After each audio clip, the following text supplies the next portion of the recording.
Bom, de acordo com o orfismo da Grécia Antiga, toda a realidade surgiu a partir de algo chamado ovo cósmico. Esse objeto em específico teria sido uma criação do próprio tempo, ou Cronos, com a ajuda de uma entidade primordial chamada Ananke, a personificação da necessidade e inevitabilidade do destino. Ananke algumas vezes é descrita assumindo a forma de uma enorme serpente enrolada ao redor do ovo cósmico, como uma mãe protegendo a sua cria, sendo considerada também a mãe do primeiro deus da mitologia grega, chamado de Phanes. Phanes, ou Protógonos, era considerado a personificação de tudo que gera a luz, ou a própria luz em si, sendo responsável por ter criado o dia, enquanto sua esposa Nyx foi responsável por criar a noite. Essa ação de ambos rendeu a Phanes o posto de Senhor de todas as deidades, posição que mais tarde deixaria para sua esposa Nyx, que no futuro seria passado para o seu bisneto Zeus. O motivo real para Phanes ter recusado se manter como soberano difere de período para período, sendo que alguns historiadores costumam justificar essa decisão de acordo com o que os poucos registros do ofismo afirmam, sendo o fato de que Phanes teria assumido a responsabilidade de manter os dias luminosos ao mesmo tempo que precisava atender os pedidos dos seus seguidores. Afinal de contas, Phanes teria sido o primeiro deus a ser aceito e adorado pelos humanos. Esse fator, por outro lado, não agradou os titãs, que teriam sido os primeiros deuses a existirem. Essa inveja e rancor que tomou conta de um grupo dessas entidades fez com que os mesmos capturassem Phanes, o desmembrassem e sacrificassem sua carne em uma espécie de ritual. Por sorte, Atena conseguiu recuperar seu coração ainda batendo e entregar ao seu pai Zeus, que conseguiu reconstruir o corpo do primeiro deus e trazê-lo de volta à vida. E eu não preciso nem dizer que esse ponto da história serviu de inspiração para diversos outros cultos que divergiram da cultura politeísta que a gente conhece, adorando Phanes não como um deus da luz, mas como o deus de morte, ressurreição e até mesmo sacrifício. E eu não preciso nem dizer que os elementos presentes na mitologia de Protógonos também aparecem em outras religiões e culturas, como por exemplo a crença em um deus personificado que ressuscitou,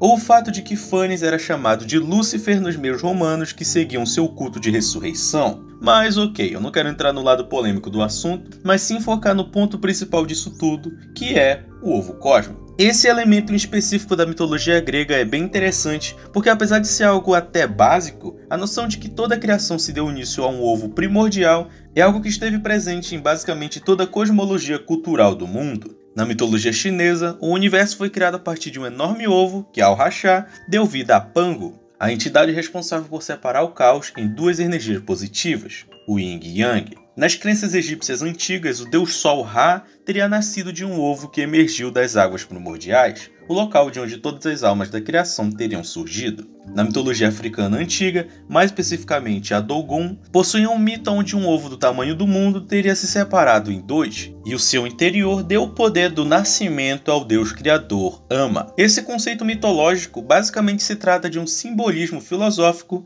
que representa a união de dois ou mais elementos para a criação de algo novo, que nesses casos se trata da própria vida, sendo esses elementos a clara, a gema e a casca. E, filosoficamente, essa união deu frutos positivos para a criação contada nessas diversas culturas, representando o nascimento de um Deus benevolente e criador. Porém, e se o universo não tivesse toda essa sorte? Bom, não faria diferença, afinal de contas nenhum de nós teria existido e não precisaríamos nos preocupar em pagar as contas. Mas e se o mundo que a gente vive agora for um desses ovos? E se a gente estivesse apenas vivendo na casca de um ovo cósmico de um deus cruel que ainda está adormecido?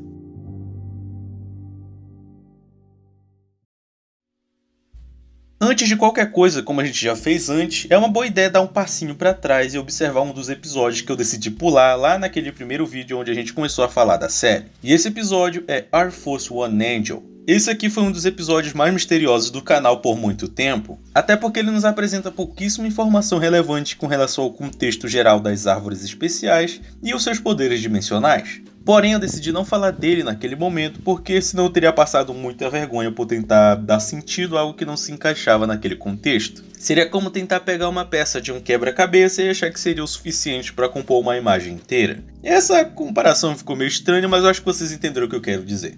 De qualquer forma, não vamos perder muito tempo aqui e eu vou tentar resumir o máximo possível para que a gente passe logo para o foco real do vídeo. O episódio se trata de um pequeno documentário divulgado pela ADA com relação ao misterioso voo feito pelo Air Force One em agosto de 2003, onde ele basicamente sobrevoou todos os Estados Unidos e pousou novamente na pista de pouso da onde ele saiu. O estranho disso é que aparentemente as autoridades convocadas para a investigação acabaram descobrindo que esse voo não foi autorizado e não contava com tripulação e nem sequer um piloto, quase como se o avião do presidente tivesse voado completamente sozinho. Porém, é claro que não é esse o caso, e foi possível registrar apenas a presença de alguém dentro do avião durante o desembarque.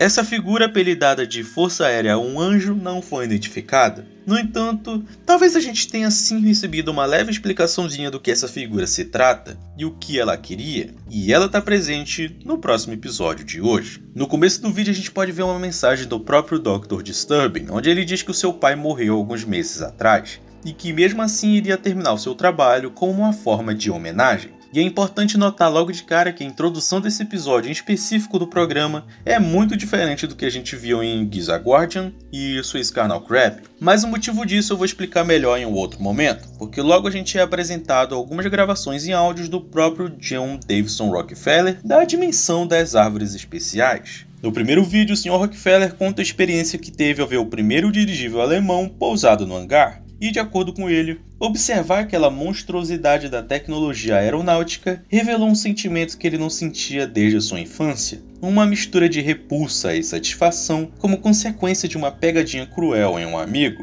E não é pra menos. Apesar de parecer que ele mesmo está sendo só dramático nessa comparação, a origem desse sentimento na realidade se deu pelo fato daquele colossal aerostato ter sido nomeado com o honrado sobrenome Rockefeller da sua família. Algo que apenas naquele momento o preocupou de verdade. Afinal de contas, o dirigível seria usado como uma máquina de guerra, mais especificamente um bombardeiro, e ser diretamente associado com algo que foi criado com o único propósito de tirar vidas mais eficientemente, não é bem o tipo de coisa que um homem como ele teria como objetivo, ainda mais sendo um líder de Estado. Só que, apesar disso, a repulsa sentida por ele, ao imaginar no que as pessoas inocentes e desarmadas poderiam pensar ao verem um veículo com o nome do presidente dos Estados Unidos bombardeando suas cidades e casas, só não era mais forte do que o orgulho pela grandiosa magnitude daquela criação, sendo considerada por ele uma das maiores invenções da humanidade. Porém, sua consciência não permitiu que ele ignorasse a vergonha que tomava conta dos seus pensamentos,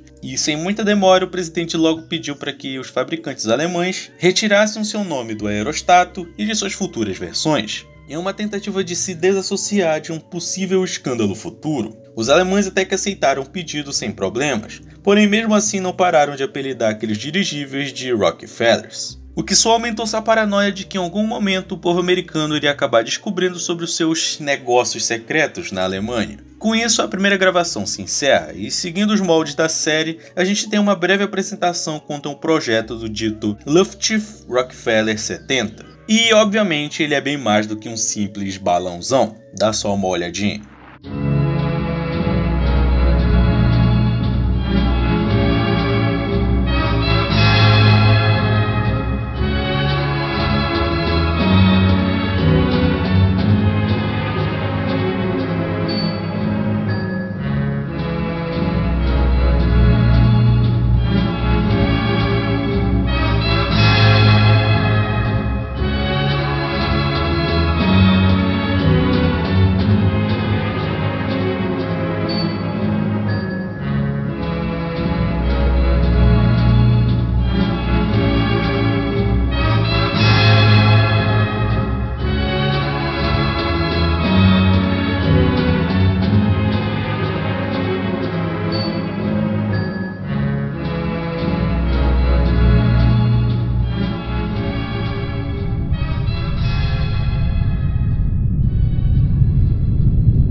Sim, eu falei que não era exatamente o que a gente achava. No entanto, logo o episódio nos demonstra a segunda fita de gravações do Sr. Rockefeller. Esse segundo áudio traz algumas referências a eventos que a gente já viu anteriormente, e também algumas coisas bem bizarras. E eu vou ler só o primeiro parágrafo da transcrição para vocês entenderem o clima da parada.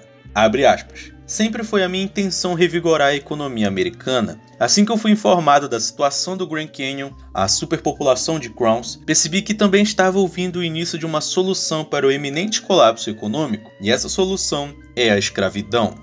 Cara, meio complicado, mas antes de vocês pegarem suas tochas e forcados, é bom a gente ter noção do que o Rockefeller está falando exatamente. Porque o real contexto histórico desse universo em específico é que existia uma superpopulação de Crowns, que, para quem assistiu os últimos vídeos aqui do canal sobre essa série, deve saber muito bem que se tratam de cabeças de cidadãos americanos que foram cortadas usando uma arma feita com vidro de Gizé, fazendo com que elas se mantenham vivas e com apenas algumas limitações para se comunicar. Esses ditos cidadãos, em sua maioria, eram curiosos que tentavam explorar as bases secretas do governo escondidas no Grand Canyon, que acabaram tendo um encontro nada agradável com os guardiões de Gizé. Para mais informações é bom tu assistir o último episódio. De todo modo, quando Rockefeller diz que a escravidão é a única forma de solucionar os dois maiores problemas dos Estados Unidos naquela época, ele está se referindo especificamente à escravidão dessas ditas cabeças sem dono, o que na realidade não melhora muita coisa, afinal de contas, os escravizados teoricamente ainda seriam pessoas, mesmo que criminosos. Porém, de acordo com o próprio Rockefeller, as Crowns já não seriam mais homens, mulheres e nem mesmo animais, e por conta disso não teriam as mesmas liberdades que um cidadão americano completo. Dito isso, esses seres seriam a mão de obra perfeita, por não poderem se rebelar contra os seus mestres. Afinal de contas, eles não poderiam falar e muito menos poderiam fugir, até porque eles não possuem corpo e estão constantemente presos. Algo que dito desse modo parece meio idiota. Afinal de contas, se tu precisa de mão de obra para algum serviço, o mais óbvio seria contratar alguém que pudesse carregar coisas pesadas ou algo semelhante, e não uma cabeça que não pode nem falar. No entanto, calma, os serviços que as Crowns poderiam aplicar pode ser explicado de uma outra forma, afinal de contas, ao fim desse segundo áudio, a gente tem outro projeto de um equipamento bem curioso chamado o Raio da Morte Antiaéreo.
Bom, agora no terceiro áudio a gente finalmente pode ter uma boa noção da moral obscura que o presidente Rockefeller seguiu durante os seus acordos secretos com a Alemanha. De acordo com o que ele mesmo diz, o seu plano para resolver a superpopulação foi oferecer um número considerável de Crowns para o exército alemão, indicando também quais seriam as funções mais adequadas que elas poderiam cumprir em uma guerra. Cerca de centenas de Crowns e engenheiros foram oferecidos à Alemanha. O curioso é que essa extensa demanda de mais homens e Crowns para serem usados no exército e desenvolvimento dos dirigíveis acabou realmente servindo para a recuperação da economia americana como a maior e mais sustentável parceria da história atual. Porém, é claro que apesar do universo ser diferente e os eventos históricos serem diferentes, como o próprio Solid Snake já disse, a guerra nunca muda, e mesmo na dimensão das árvores especiais, a Grande Guerra de 1914 ainda estava rolando. E é óbvio que a Alemanha iria utilizar os novos recursos que tinha contra os próprios americanos e os seus outros rivais europeus. Só que o pior de tudo isso é que o próprio Rockefeller se encontrou impossibilitado de conseguir resolver a situação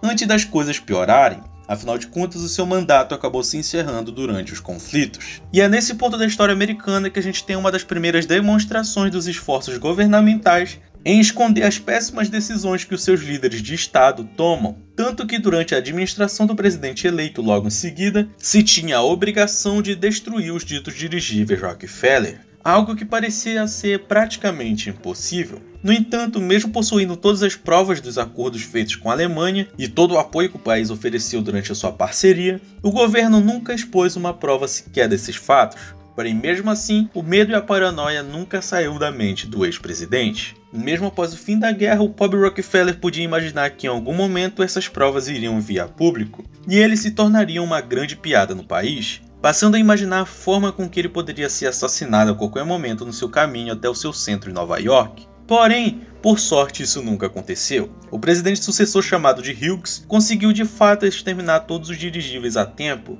conseguindo também eliminar todas as evidências com relação ao seu envolvimento nos acordos. Porém, espera um pouquinho, derrubar os Rockefellers não era algo praticamente impossível? Como ele conseguiu eliminar todos? E por que o Hughes fez tanta questão de proteger o Rockefeller? Bom, ao menos a primeira resposta a gente talvez tenha uma explicação, e ela está no projeto Operação Pirâmide Plasma.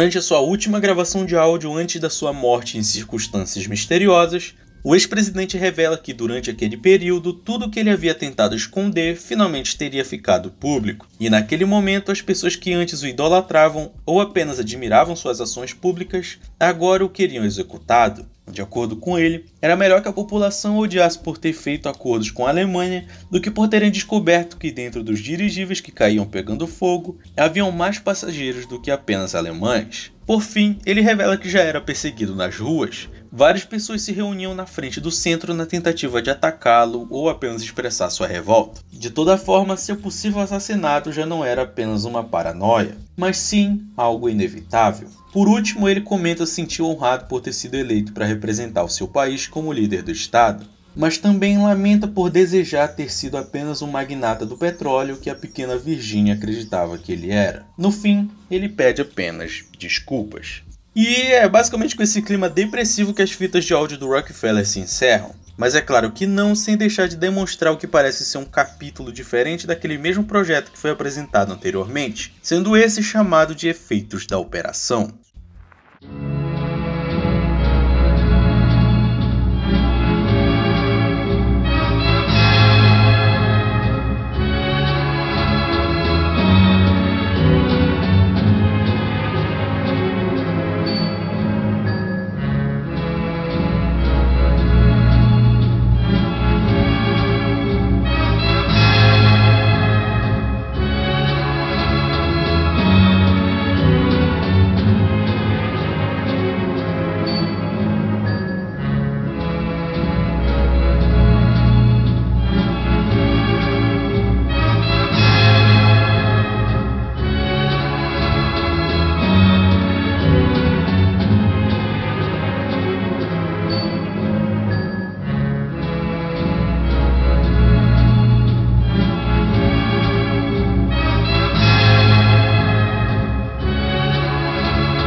é sempre bom esses episódios focados diretamente sobre o ponto de vista de um personagem, porque na maioria das vezes a gente tem uma informação importante, e esse episódio inteiro é a prova disso. A gente não só tem claras referências a eventos citados em outros episódios, como também a gente tem a possível resposta para uma pergunta que assombrava a comunidade há bastante tempo, que no caso era o que é o Air Force One Angel. Aqui é confirmado que mesmo em uma dimensão completamente diferente, o Sr. Rockefeller ainda apresentava um leve traço de moralidade honrada, como a gente viu no Rockefeller original. A única diferença entre os dois é que de alguma forma esse aqui foi eleito presidente e teve que tomar algumas decisões complicadas durante o seu mandato, sendo a primeira delas a sua recusa em usar militarmente o recém-descoberto vidro de Gizeh para implementá-lo na criação dos Guardiões do Grand Canyon, ditos Guardiões que tomavam conta de áreas restritas dentro do Grand Canyon, óbvio. Locais onde também eram guardadas as ditas Crowns, as cabeças de criminosos e violadores da lei que foram cortadas usando a lâmina criada com esse vidro. Por outro lado, todos esses elementos eram mantidos completamente em segredo pelo governo americano.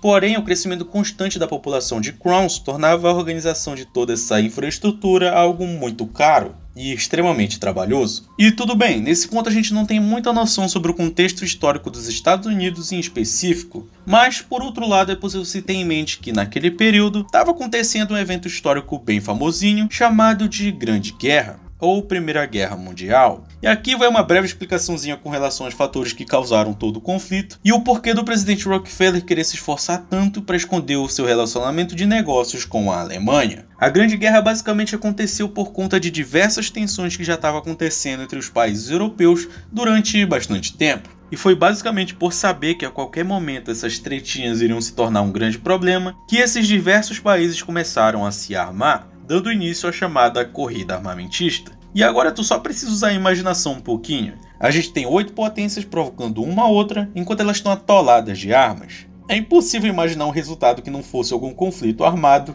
mesmo que mínimo. E foi sabendo disso que esses países começaram a se dividir em times, ou clãs, ou forças. De um lado se tinha a Tríplice Aliança, formada pela Alemanha, Áustria-Hungria, Império Otomano e Itália. E do outro lado se tinha a Tríplice Entente, formada pelo Reino Unido, França, Rússia e Estados Unidos. E eu acho que esse ponto já deve ter entendido onde eu quero chegar. A Alemanha e os Estados Unidos eram de lados completamente opostos durante esse conflito, a ponto de que o presidente americano na época, chamado de Woodrow Wilson, fez uma declaração de guerra direta à Alemanha no dia 2 de abril de 1917, ou menos na nossa dimensão. Com isso em mente, é possível se concluir que praticamente os mesmos eventos aconteceram na dimensão dessa série, com a única diferença de que o presidente americano era o próprio Rockefeller e que ele foi o responsável pelo uso do Luftwaffe Rockefeller 70 na Força Aérea Alemã durante o conflito. O motivo disso é meio incerto, à medida que existiam protótipos desse tipo de veículo por todo o mundo, e teoricamente a Itália já usava eles como bombardeiros durante a Guerra Ítalo-Turca de 1912. Porém, existe a possibilidade do Rockefeller 70 ter sido uma versão muito mais avançada do que os outros dirigíveis comuns.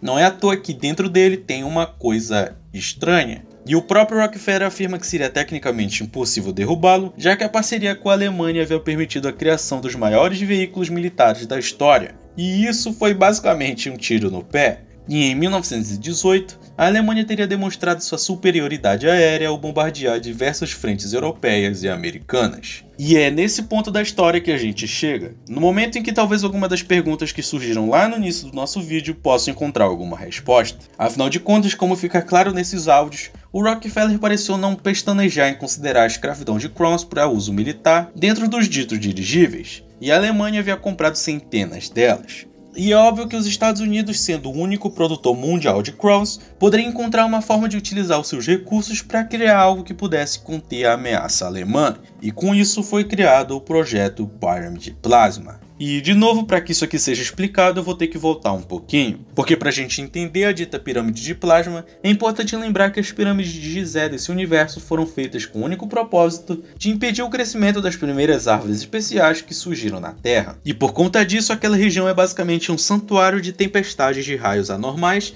que por consequência geram vidro de Gizé. Tudo bem? Conseguiu acompanhar? Certo, com isso em mente, a Operação Pirâmide de Plasma basicamente se tratava da montagem de uma arma chamada Raio da Morte Antiaéreo bem no topo da Grande Pirâmide de Gizé, que no caso, na realidade, seria mais um obelisco do que uma pirâmide. De todo modo, essa arma em específico é algo curioso, por aparentemente não apresentar nenhum mecanismo mais complexo do que uma lente na frente de uma lâmpada. Entretanto, esse é o ponto, afinal de contas a gente sabe muito bem que o vidro de Gizeh, mesmo que parecido com o vidro normal, possui propriedades completamente diferentes. Não é à toa que tudo que é cortado com ele se mantém vivo e que ele seja o único material que existe dessa dimensão capaz de cortar as árvores especiais. E é justamente por isso que esse tal laser da morte é tão simples, mas ao mesmo tempo tão poderoso. E era o resultado da emissão de uma luz de lâmpada através das lentes feitas com vidro de Gizeh, construção que pareceu ser bem eficiente à medida que todos os Rockefellers foram destruídos em um curto intervalo de tempo,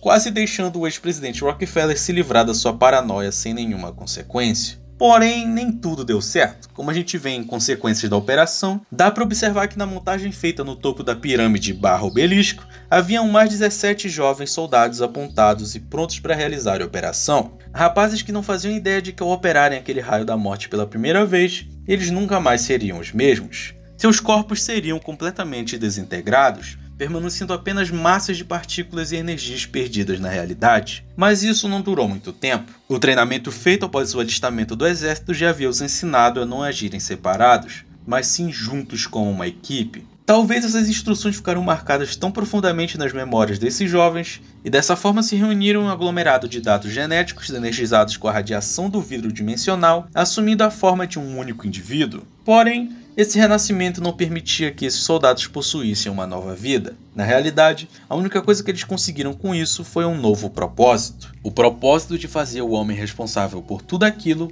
pagar da pior forma possível. Lembra da figura estranha fotografada lá em Air Force One Angel? Bom, apesar de todo o contexto estranho que aquele episódio em específico foi inserido, tem um pinguinho de informação importantíssima presente ali mesmo na descrição. De acordo com o que está dito ali, as portas do avião Air Force One foram feitas exclusivamente para que seja impossível qualquer tentativa de entrada não autorizada. Porém, mesmo assim, ele foi roubado e as ditas portas intransponíveis foram encontradas com estranhas distorções. Prestou atenção? Ok, vamos voltar rapidinho para 1937. O ano que todos os segredos do ex-presidente Rockefeller foram a público e, por conta da revolta do povo, teve que se esconder dentro do seu bunker localizado debaixo do seu famoso centro. Só que nem isso foi suficiente. No dia 23 de maio de 1937, o ex-presidente Rockefeller simplesmente desapareceu. E a única evidência do possível sequestrador eram as marcas de derretimento presentes na porta. E conseguiu entender? Eu não preciso nem dizer que essas duas evidências se complementam de alguma forma.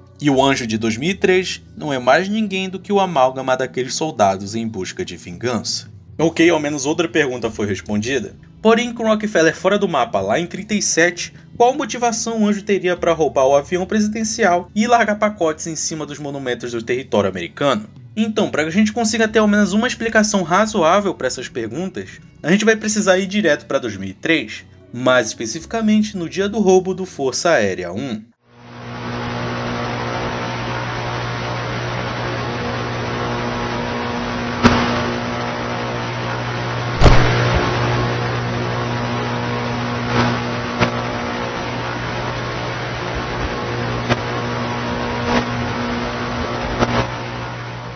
Aqui no episódio Air Force One Fallen Angel, a série nos apresenta um novo ponto de vista diante um incidente ocorrido em agosto daquele ano, e ele basicamente abre com uma gravação feita por um equipamento de simulação criado pela Maze, onde é simulado o ataque feito pela Força Aérea Americana com o objetivo de derrubar o Força Aérea 1 à medida que ele se aproximava cada vez mais de uma área restrita do espaço aéreo de Washington. E, bom, com isso a gente acaba descobrindo o que realmente aconteceu com o avião e o anjo presente dentro dele.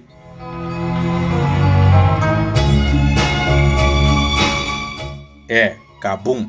Mas espera, se o avião foi derrubado com um ataque militar, como é que as investigações conseguiram encontrar vestígios de derretimento nas portas feitas pelo anjo? Poderia ser só mais um dano causado pela queda, né não? Bom, pode até ser, mas a gente não está falando de um avião comercial, mas sim de um VC-25, que tecnicamente é um monstro voador, se tratando de uma versão militar do Boeing 707 com algumas modificações a mais na segurança. Então acho que dá para considerar que o lado interno desse bicho ficou quase totalmente livre dos danos da queda, assim permitindo que as investigações fossem feitas adequadamente. Mas ok, a gente já desviou o foco suficiente e aqui não é o aero por trás da aviação. De todo modo, a partir desse momento o vídeo passa a nos apresentar alguns elementos que podem explicar o porquê do anjo ter continuado em ação mesmo depois de conseguir o que queria ao se vingar do Rockefeller. Primeiramente é apresentado um mapa dos Estados Unidos. Ok, nada demais. Porém, aqui está o detalhe. Na realidade, o território americano não é dividido em mais de 50 estados como a gente conhece na nossa dimensão. Afinal de contas, as Zonas Unidas da América, ou USA,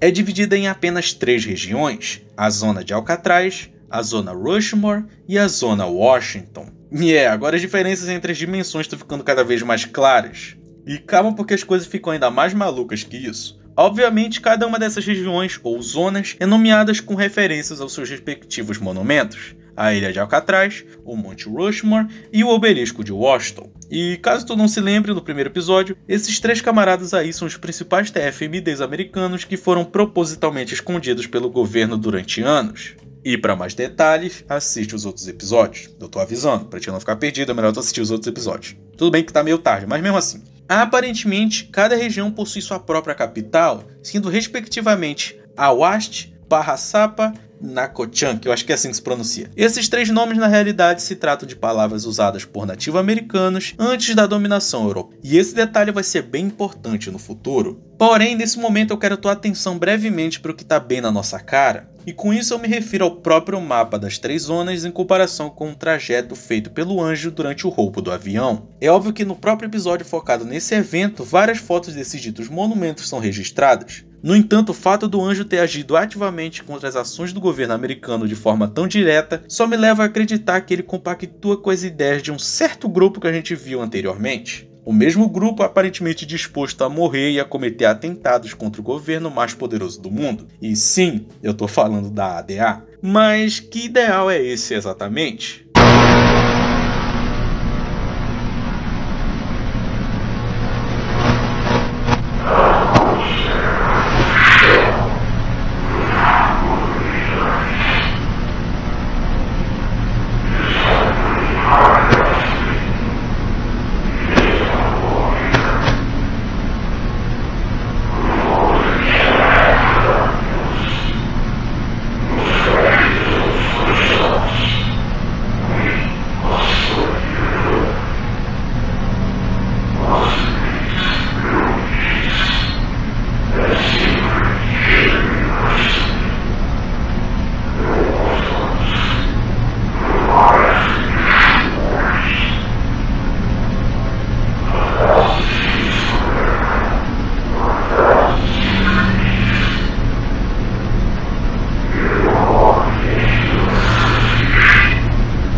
Bom, se tu assistiu esse vídeo completo e entendeu alguma coisa, tu deve saber que nesse exato momento toda a motivação da ADA é revelada. Mas, primeiramente, vamos observar toda essa ocasião por parte. Primeiramente, é bom lembrar da citação na introdução sobre o conceito de mundo ovo, algo que a gente viu ser citado várias vezes no discurso e na própria ilustração do vídeo. E é claro que isso se trata de uma metáfora para a própria organização territorial dos Estados Unidos. Algo que eu tenho quase certeza ser mais relacionada com o fato delas habitarem os 3 TFMDs do que por qualquer motivo político ou histórico. É interessante para observar o contexto histórico alternativo apresentado nesse discurso. Afinal, aparentemente o presidente dos Estados Unidos durante o ano de 2003 é Albert Arnold Gore Jr., o que é totalmente diferente do que a gente viu na nossa realidade, onde o vencedor das eleições presidenciais de 2000 foi George W. Bush. E talvez a coisa mais importante revelada aqui é o fato de que o que eu disse no segundo episódio da série estava relativamente correto. Afinal de contas, a serpente com chifres realmente se trata de uma criatura presente no subsolo dos Estados Unidos e que a ADA por algum motivo pretende retirar ela do seu descanso. Não se sabe ainda o real motivo para essa mudança repentina de propósito, mas é óbvio que a ADA não está mais de brincadeira. De fato, o Anjo agiu sozinho quando roubou o Força Aérea 1,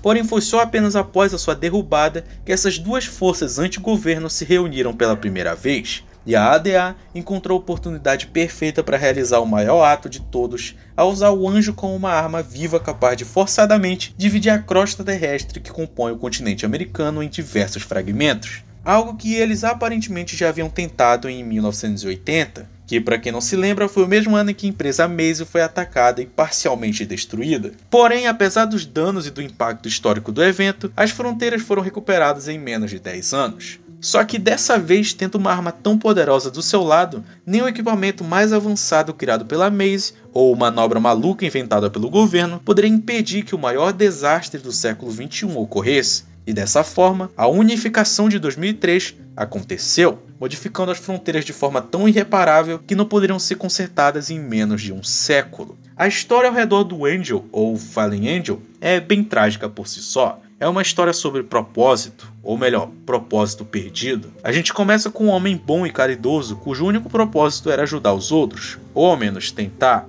E a gente viu esse mesmo homem, em sua tentativa de entregar sempre o melhor para os outros, acabar se corrompendo ao ponto de considerar a escravidão como uma solução viável diante de uma crise. Nesse contexto, a gente também observa a história de 17 soldados, homens ou simplesmente garotos que se alistaram para lutar em uma guerra injustificável que não teve outra função além de deixar seus envolvidos em crise e ser o principal fator para outra guerra ainda mais cruel e terrível. Esses homens, apesar de tudo, possuem um propósito, o propósito de servirem e morrerem pelo país, mesmo sendo usados como arma. O irônico disso tudo é que mesmo após terem sido desintegrados e reunidos na forma do Anjo, o seu propósito não mudou. Eles foram novamente usados como arma contra um governo mentiroso. E esse é o ponto. Quando eles subiram no topo daquela pirâmide para serem vaporizados, eles sabiam que esse seria o seu destino. Quando na forma do Anjo ao serem transformados em uma bomba atômica ambulante, eles fizeram o que fizeram por vontade própria ou estavam novamente agindo apenas como meros soldados sem nome.